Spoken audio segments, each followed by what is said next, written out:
அருட்பெருஞ்சோதி ஆனந்த வணக்கம். காகத்திற்கு உணவு தினமும் வைக்கிறங்க குருஜி.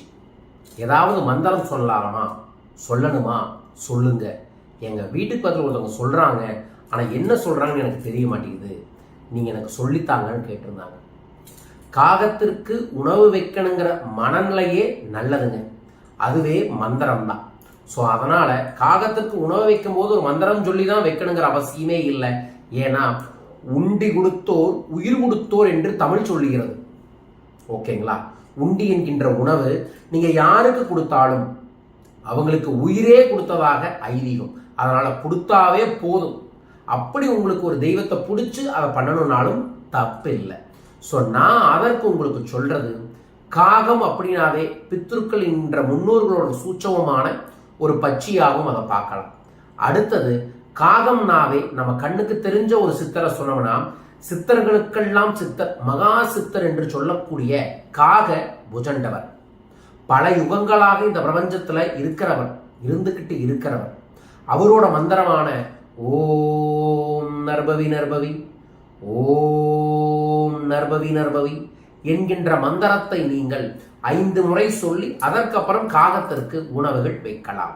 அல்லது உங்களோட குலதெய்வ மந்திரம் ஓம், குலதெய்வத்தோட பேரு நம, 5 முறை சொல்லி இந்த உணவை நீங்க வைக்கலாம். இன்னொரு சீக்கிரட்டை சொல்லித்தரேன், நம்மளோட பயிற்சியில சொல்லித்தர சீக்கிரட். எந்த நாள்ல வைக்கிறீங்களோ அந்த நாளுக்கான திதி தேவதையை தெரிஞ்சு சொல்லலாம். அல்லது நாள், இப்ப திங்கட்கிழமை வச்சீங்கன்னா திங்கட்கிழமை சந்திரனுக்குரியது, செவ்வாய்க்கிழமை செவ்வாய் பகவானுக்குரியது, புதன்கிழமை புதன் பகவானுக்கும் குபேரருக்கும் உரியது. திங்கள் சந்திரன் சந்திரமௌலீஸ்வர், செவ்வாய் கிரகத்திற்கும் முருக பகவானுக்கும் துர்கைக்கும், புதன் குபேரருக்கும் பெருமாளுக்கும் புதன் பகவானுக்கும், வியாழன் குருமார்களுக்கு நீங்க மனதில் வச்சுக்கிட்டு செய்யலாம், தன்வந்திரி பகவானுக்கும் செய்யலாம். வெள்ளிக்கிழமை மகாலட்சுமி தாயார மனதில் நினைச்சுக்கிட்டு நீங்க செய்யலாம். சனிக்கிழமை நவ கிரகங்களை நினைச்சுக்கிட்டு நீங்க தாராளமாகவும் அல்லது பெருமாளை நினைச்சுக்கிட்டும் செய்யலாம்.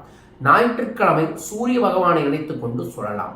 அந்தந்த நாளுக்குரிய தெய்வங்களை நினைச்சுக்கிட்டு அவங்களோட மந்திரங்களை சொல்லி நீங்க உணவை வைப்பது இன்னும் கொஞ்சம் ஒரு நேர்மறை அதிர்வலைகளை ஈர்க்கிறதுக்கான வாய்ப்புகளையும் சூழல்களையும் ஏற்படுத்துங்க. ஸோ இதை மனசுல வச்சுக்கிட்டு உணவை வையுங்க. யார் வேணாலும் வைக்கலாம், எப்ப வேணாலும் வைக்கலாம். உயிர்களுக்கு உணவு தருவதற்கு நேரம், காலம், தேதி, திதி எதுவுமே பார்க்க வேண்டியது இல்லை.